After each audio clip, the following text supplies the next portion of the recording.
নমস্কাৰ এই মুহূৰ্তত আপোনালোকে চাই আছে তাজিবু টেকনলজি ইউটিউব চেনেল আজিৰ সন্ধিয়াৰ ৰাজ্যৰ লগতে আন্তঃৰাষ্ট্ৰীয় বহুকেইটা গুৰুত্বপূৰ্ণ খবৰ আপোনালোকৰ বাবে লৈ আহিছে এই খবৰকেইটা আপোনালোকৰ বাবে বহুতে গুৰুত্বপূৰ্ণ গতিকে ভিডিঅ'টো প্ৰথমৰ পৰা শেষলৈকে চাই থাকক আৰু যদি চেনেলটো নতুন আহিছে চেনেলটো সাবস্ক্ৰাইব কৰি কাষত থকা বেল আইকন প্ৰেছ কৰি দিব আৰু ভিডিঅ'টো এতিয়ালৈকে যদি লাইক কৰা নাই লাইক কৰি আমাক উৎসাহিত কৰে যেন আজিৰ সন্ধিয়াৰ প্ৰথমটো গুৰুত্বপূৰ্ণ খবৰ হৈছে নিজৰ গাঁও চহৰৰ নাম সলনি কৰিব বিচাৰে নেকি আপুনি চৰকাৰক দিয়ক পৰামৰ্শ শীঘ্ৰে হিমন্ত বিশ্ব চৰকাৰে মুকলি কৰিব পৰ্টেল আপুনি থকা ঠাইখনৰ নাম সলনি কৰিব বিচাৰে নেকি ৰাজ্য চৰকাৰক এই সন্দৰ্ভত আপুনি দিব পাৰিব পৰামৰ্শ বুধবাৰে মুখ্যমন্ত্ৰী হিমন্ত বিশ্ব শৰ্মাই টুইটাৰ যোগে জনায় এই কথা এই প্ৰক্ৰিয়াটোৰ বাবে ৰাজ্য চৰকাৰে মুকলি কৰিব বিশেষ পৰ্টেল মুখ্যমন্ত্ৰী হিমন্ত বিশ্ব শৰ্মাই টুইটাৰৰ জৰিয়তে কয় যে এখন চহৰ নগৰ বা গাঁৱৰ নামে সেই স্থানৰ সভ্যতা সাংস্কৃতিক পৰম্পৰাত প্ৰতিফলন কৰিব লাগে গতিকে নিজৰ সংস্কৃতি পৰম্পৰা অনুসৰি নিজৰ ঠাইখনৰ নাম সলনি কৰিবলৈ ৰাজ্য চৰকাৰক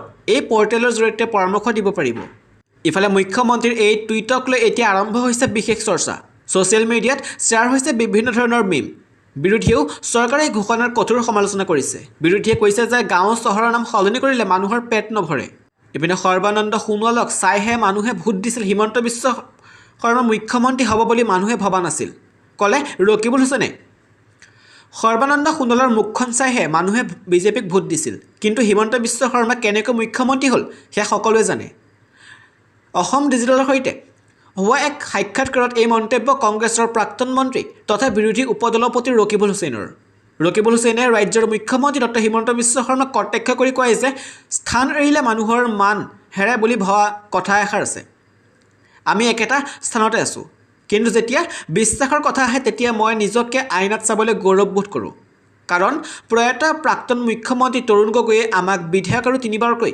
মন্ত্ৰী বনালে তেওঁক বিশ্বাসঘাতকতা নকৰাটোৱে মোৰ বাবে সুখৰ কথা ইপিনে একালৰৰ বন্ধু তথা বৰ্তমানৰ মুখ্যমন্ত্ৰী ডক্টৰ হিমন্ত বিশ্ব শৰ্মাৰ সৈতে তেওঁৰ বৰ্তমানৰ ব্যক্তিগত সম্পৰ্ক কেনে বুলি সোধা প্ৰশ্ন উত্তৰত তেওঁ কয় যে একেবাৰে বেয়া বুলি ক'লে মিছা মতা হ'ব কিন্তু বৰ্তমান ব্যক্তিগত সম্পৰ্ক আৰু ৰাজনৈতিক সম্পৰ্কৰ মাজত বিশেষ পাৰ্থক্য নাই শেহতীয়াভাৱে বহুকেইজন কংগ্ৰেছৰ বিধায়কে বিজেপিত যোগদান কৰা সন্দৰ্ভত ৰকিবুল হুছেইনে কয় যে নিজৰ ফৈদটোক শক্তিশালী কৰিবৰ বাবে মুখ্যমন্ত্ৰী বিজেপিলৈ কংগ্ৰেছৰ বিধায়ক দিছে পিছে মাজুলীত নিজৰ ফৈদৰ মানুহক টিকট দিয়াত ব্যৰ্থ হ'ল মুখ্যমন্ত্ৰীগৰাকী সেয়ে প্ৰথম পৰ্যায়ত মুখ্যমন্ত্ৰীগৰাকীৰ পৰাজয় হৈছে ৰহাৰ খেলতো অলপ বেলেগ ৰহাত বিজেপিয়ে উপ নিৰ্বাচনত জিকিব নোৱাৰে বুলি বুজি পায় সেয়ে এতিয়ালৈকে ৰহাৰ বিধায়কজনে পদত্যাগ কৰা নাই শীঘ্ৰে নিযুক্তি হ'ব 20,000 শিক্ষক শিক্ষয়িত্ৰীৰ বুধবাৰৰ পৰা আৰম্ভ হ'ব পাৰস্পৰিক বদলি গুৱাহাটীত শিক্ষামন্ত্ৰী ৰণোজ পেগুৰ সংবাদমেল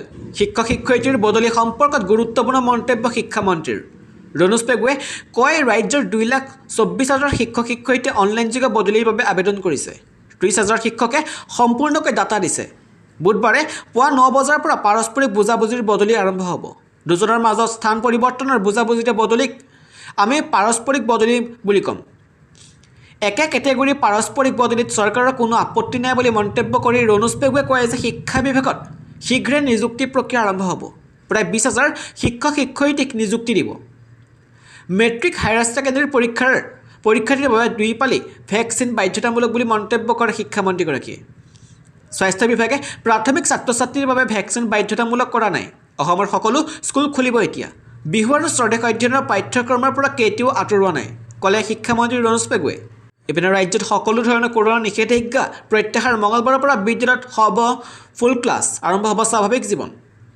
মঙলবাৰৰ পৰা ৰাজ্যত নাথাকে কোনো ধৰণৰ ক'ভিডৰ নিষেধাজ্ঞা আজি এখন নিৰ্দেশনাযোগে ৰাজ্য চৰকাৰে ঘোষণা কৰিলে এই কথা পুৱা 6 বজাৰ পৰা সকলো ক'ভিডৰ নিষেধাজ্ঞা প্ৰত্যাহাৰ কৰা হৈছে ইপিনে ৰাজ্যসভা নিৰ্বাচনক লৈ বিৰোধী ৰাজনীতিৰ নতুন মূৰ AUDFক ৰাজ্যসভাৰ আসন এৰি দিয়াৰ ইংগিত কংগ্ৰেছৰ যিকোনো সিদ্ধান্ত হ'ব পাৰে মন্তব্য কংগ্ৰেছৰ কাৰ্যকৰী সভাপতি জাকিৰ হুছেইন চিকদাৰৰ ৰাজ্যসভা আসন কোনো ৰাজনৈতিক দলক এৰি দিলে পাপ কাম কৰা হ'ব নেকি অজিত ভূঞা সকলোৱে মিলি ৰাজ্যসভালৈ নিৰ্বাচিত কৰি পঠিয়াইছিল মুখ্যমন্ত্ৰী হিমন্ত বিশ্ব শৰ্মাৰ বিৰুদ্ধে দিয়া এজাহাৰ গ্ৰহণ নকৰিলে দিছপুৰ আৰক্ষীয়ে অসম কংগ্ৰেছে দিবলৈ গৈছিল এজাহাৰ মুখ্যমন্ত্ৰী ডক্টৰ হিমন্ত বিশ্ব শৰ্মাৰ বিৰুদ্ধে দিয়া এজাহাৰ গ্ৰহণ নকৰে অসম আৰক্ষীয়ে এই অভিযোগ উত্থাপন কৰিছে প্ৰদেশ কংগ্ৰেছে উত্তৰাখণ্ডৰ নিৰ্বাচনী সভাত মুখ্যমন্ত্ৰী ডক্টৰ হিমন্ত বিশ্ব শৰ্মাই কংগ্ৰেছৰ নেতা ৰাহুল গান্ধীৰ পিতৃত্ব সম্পৰ্কে কৰা মন্তব্যক লৈ মুখ্যমন্ত্ৰীগৰাকীৰ বিৰুদ্ধে এজাহাৰ দাখিল কৰিবলৈ দিছপুৰ আৰক্ষী থানাৰ কাষ চাপিছিল কংগ্ৰেছে। আমি অসম প্ৰদেশ কংগ্ৰেছ কমিটিৰ পৰা দিছপুৰ আৰক্ষী থানাত এজাহাৰ দাখিল কৰিব বিচাৰিছিলোঁ, কিন্তু দিছপুৰ থানাই এজাহাৰ গ্ৰহণ কৰিবলৈ অস্বীকাৰ কৰে। গোচৰ পঞ্জীয়ন কৰাটো এটা পৃথক বিষয়, কিন্তু তেওঁলোকে এজাহাৰ গ্ৰহণ কৰিবলৈকে স্পষ্টভাৱে অস্বীকাৰ কৰিছিল। এজাহাৰ দাখিলৰ কাৰণটো আছিল ৰাহুল গান্ধীৰ পিতৃত্ব সম্পৰ্কে কৰা অপমানজনক মন্তব্য। ই পৰোক্ষভাৱে আমাৰ প্ৰাক্তন প্ৰধানমন্ত্ৰী আৰু শ্বহীদ ৰাজীৱ গান্ধী আৰু ছোনিয়া গান্ধীৰ ভাৱমূৰ্তি কলুষিত কৰে।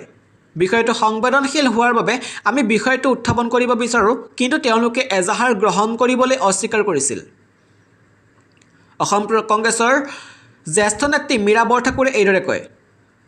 ঘটনা সন্দৰ্ভত বিৰোধী দলৰ নেতা দেৱব্ৰত শইকীয়াই কয় যে যদি আৰক্ষীয়ে এজাহাৰ গ্ৰহণ কৰিবলৈ অস্বীকাৰ কৰে তেন্তে কংগ্ৰেছে আদালতৰ কাষ চাপিব লাগিব। একেধৰণৰ ঘটনাৰ ক্ষেত্ৰতে মই কেইবাবাৰো আইনী আশ্ৰয় ল'ব লগা হৈছিল। ইফালে তেলেংগানা প্ৰদেশ কংগ্ৰেছৰ ৰাহুল গান্ধী সন্দৰ্ভত কৰা মন্তব্যক লৈ মুখ্যমন্ত্ৰী ডক্টৰ হিমন্ত বিশ্ব শৰ্মাৰ বিৰুদ্ধে অভিযোগ দাখিল কৰিছে। তেলেংগানা কংগ্ৰেছৰ জ্যেষ্ঠ নেতা তথা সাংসদ ৰেৱন্ত ৰেড্ডী অসমৰ মুখ্যমন্ত্ৰীৰ বিৰুদ্ধে অভিযোগ দাখিল কৰিছে। উল্লেখ্য যে 11 ফেব্ৰুৱাৰীত উত্তৰাখণ্ডৰ এক সভাত মুখ্যমন্ত্ৰী ডক্টৰ হিমন্ত বিশ্ব শৰ্মাই 2016 চনৰ ছেপ্টেম্বৰ মাহত হোৱা ছাৰ্জিকেল ষ্ট্ৰাইকৰ প্ৰমাণ দাবী কৰাৰ বাবে ৰাহুল গান্ধীক সমালোচনা কৰিছিল। তেওঁলোকে কৈছিল যে বিজেপিয়ে কেতিয়াবা তেওঁক প্ৰাক্তন প্ৰধানমন্ত্ৰী ৰাজীৱ গান্ধীৰ পুত্ৰ হয়নে বুলি প্ৰমাণ দাবী কৰিছিল নেকি? আঁতৰিল ক'ভিড সংক্ৰান্তীয় এইসমূহ বাধা নিষেধ। সোমবাৰে ৰাজ্য চৰকাৰে জাৰি কৰিছে ক'ভিড সংক্ৰান্তীয় নতুন SOP। অহা 15 ফেব্ৰুৱাৰীৰ পৰা ৰাজ্য চৰকাৰে কৰোণা সকলো ধৰণৰ বাধা নিষেধ প্ৰত্যাহাৰ কৰিছে। নতুন SOP অনুসৰি এতিয়াৰ পৰা চিকিৎসালয়লৈ অহা ৰোগীৰ প্ৰয়োজন নহ'ব ক'ভিড টেষ্ট। বিমানবন্দৰ ৰেলৱে ষ্টেচনত কৰাব নালাগে ক'ভিড টেষ্ট। প্ৰত্যাহাৰ কৰা হ'ব সকলো ক'ভিডৰ নিষেধাজ্ঞা।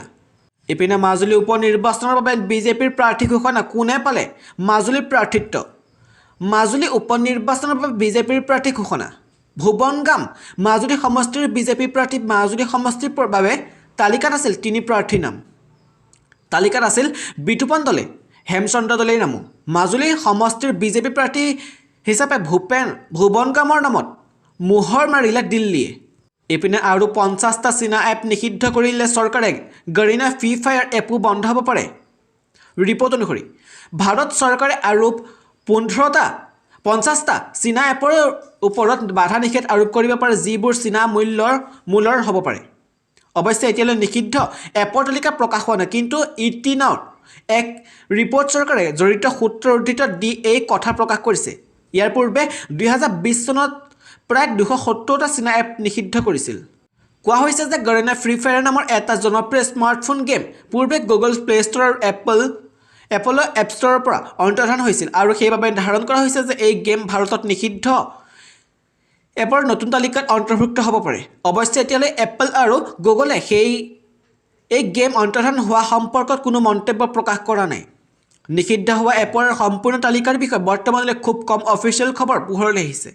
অৱশ্যে ET Now ৰিপৰ্ট অনুসৰি নিষিদ্ধ এপৰ নতুন তালিকাত অধিক সংখ্যক সেই এপৰ ক্লোন অন্তৰ্ভুক্ত আছে, যিবোৰ 2020 পূৰ্বৰে পৰা নিষিদ্ধ আছিল। আৰু 50টা নিষিদ্ধ এপৰ সৈতে ভাৰত চৰকাৰৰ দ্বাৰা নিষিদ্ধ কৰা মুঠ এপৰ তালিকা প্ৰায় 350টা হ'ব পাৰে।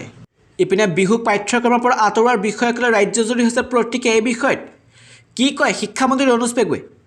বিহু বিষয়টোক পাঠ্যক্ৰমৰ পৰা শিক্ষা সংসদে কৰ্তন কৰিবলৈ লোৱাক লৈ ৰাজ্যজুৰি তীব্ৰ প্ৰতিক্ৰিয়া অব্যাহত থকাৰ সময়তে আজি শিৱসাগৰ আৱৰ্ত ভৱনত এই সন্দৰ্ভত মুখ খুলিলে শিক্ষামন্ত্ৰী ডক্টৰ ৰণোজ পেগুৱে।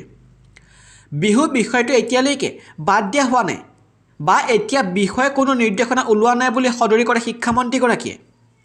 তেওঁ কয় যে বিহু বিষয়টোক অসম উচ্চতৰ মাধ্যমিক শিক্ষা সংসদত আলোচনা হৈছে, কাৰণ বিহু বিষয়টো ঐচ্ছিক বিষয় হিচাপে লোৱাত ছাত্ৰ ছাত্ৰীসকলৰ বিশেষ আগ্ৰহ দেখা নাই। সেয়ে এই বিষয়টো ৰূপত সজাব পাৰি নেকি তাক লৈ এক প্ৰস্তাৱ অসম চৰকাৰলৈ প্ৰেৰণাহে কৰিছে।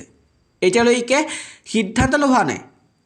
ইয়াৰ উপৰি যি সিদ্ধান্তৰ দ্বাৰা ছাত্ৰ ছাত্ৰীসকলৰ আমাৰ জাতি সংস্কৃতি বুৰঞ্জী ভূগোলক সমস্যাত জ্ঞান দিব পৰা হ'ব তেনে সিদ্ধান্ত অচিৰেই লোৱা হ'ব বুলি উল্লেখ কৰে শিক্ষামন্ত্ৰীগৰাকীয়ে। আনহাতে যিবিলাক বিষয় অধ্যয়ন কৰিলে ছাত্ৰ ছাত্ৰীৰ লাভ হয়, নিয়োগৰ সম্ভাৱনা বাঢ়ে, সেইবিলাক বিষয় নতুন ৰূপত সজাব পাৰি নেকি তাক লৈ চৰ্চা কৰি থকা হোৱা দেখিবলৈ পোৱা গৈছে। শিক্ষামন্ত্ৰীগৰাকীয়ে আৰু কয় যে একাদশ আৰু দ্বাদশ শ্ৰেণীৰ বিজ্ঞানৰ ছাত্ৰ ছাত্ৰীসকলে চতুৰ্থ বিষয় হিচাপে 84টা বিষয়ৰ পৰা এটা বাছনি কৰি ল'ব পাৰে। তাৰ ভিতৰত আছে বিহু বিষয়টো। বুৰঞ্জী আৰু ভূগোল বিষয়টো অন্তৰ্ভুক্ত কৰিব পাৰি নেকি, সেয়াও চৰ্চা হৈ আছে। খুব সোনকালে সিদ্ধান্ত লোৱা হ'ব। বিহু অন্তৰ্ভুক্ত হোৱাৰ লগে লগে বড়ো সংস্কৃতিৰ অন্যতম এটা বিষয় হ'ব লাগে বুলিও দাবী কৰি আহিছে। কিন্তু দ্বাদশ শ্ৰেণীৰ পিছত কলেজত ছাত্ৰ ছাত্ৰীসকলে সেই ধাৰাবাহিকতা কেনেকৈ ৰক্ষা কৰিব? বিহু বুলিতে কলেজ পৰ্যায়ত বিষয় নাই। কিন্তু পৰিৱেশ কলা হিচাপে যদি আমি একাদশ শ্ৰেণীৰ পৰা এই বিষয়বিলাক সজাই নিওঁ তেতিয়াও সুবিধা হ'ব। কাৰণ পৰিৱেশ কলা বা পাৰফৰ্মিং আৰ্টছৰ স্নাতকোত্তৰ ডিগ্ৰীলৈকে পঢ়াৰ ব্যৱস্থা আছে। অথবা অসমৰ লোক কলা সংস্কৃতি বুলি বিষয় এটা কৰিব পাৰি নেকি, সেই বিষয়ে চৰ্চা কৰা হৈছে। কিন্তু চূড়ান্ত সিদ্ধান্ত একো হোৱা নাই।